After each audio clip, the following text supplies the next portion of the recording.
Venezolanidad, una pasión inteligente, con Rafael Marrón González. ¿Dónde llegó Colón a tierras venezolanas?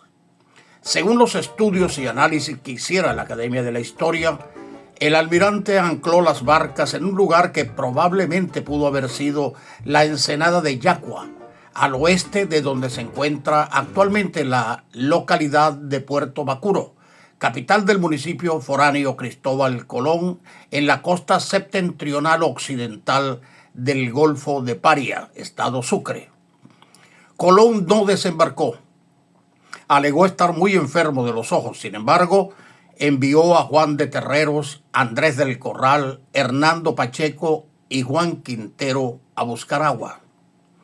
El nombre de Macuro fue recogido, según la tradición, porque los nativos recibieron a los marineros colombinos al grito de Macuro, Macuro, que en lenguaje chaima significaría hombre blanco, aunque en otra versión traduce veneno de flecha. Por señas, estos aborígenes hicieron entender a los españoles que no se aventuraran más allá de la costa porque se encontrarían con gente belicosa, que es lo que traduce la palabra arahuaca Caribe. Por eso los españoles llamaron caribes a los cariñas y con ese nombre pasaron a la historia, perdiendo su orgulloso gentilicio que hoy define una escuálida etnia de su descendencia. Sobre el lugar del desembarco de los hombres de Colón, en su carta a los reyes, el almirante describe con estas palabras la tierra venezolana. Y mandé levantar las anclas y corrí esta costa hasta el cabo de esta sierra, y allí a un río surgí. Y luego vino mucha gente y me dijeron cómo llamaron esta tierra Paria y que de allí más al poniente era más poblado. Tomé de ellos 4 y después navegué al poniente, andadas 8 leguas más al poniente.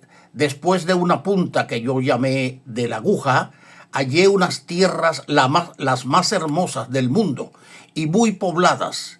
Llegué allí una mañana a la hora de tercia, entre 8 y 9 de la mañana.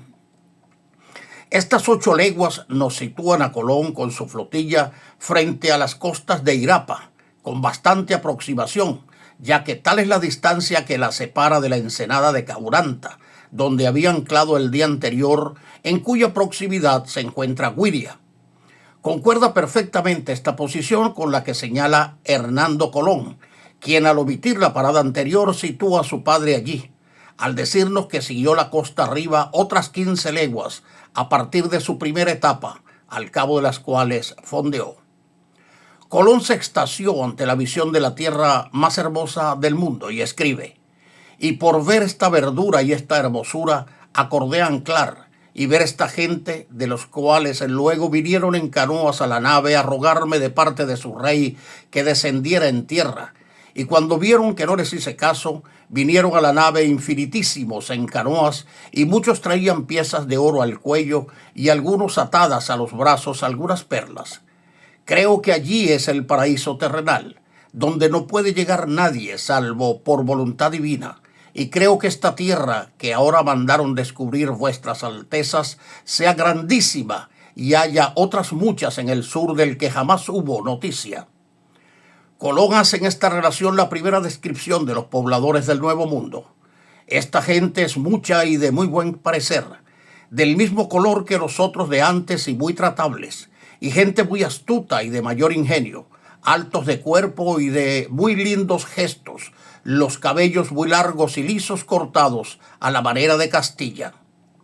El actual pueblo de Macuro, situado casi en la extremidad de la península de Paria, frente a la boca de Dragos que separa esta península de la isla de Trinidad, fue fundado en 1736 por capuchinos aragoneses. Hasta aquí nuestro micro de hoy. Hasta la próxima semana y gracias por su gentil atención.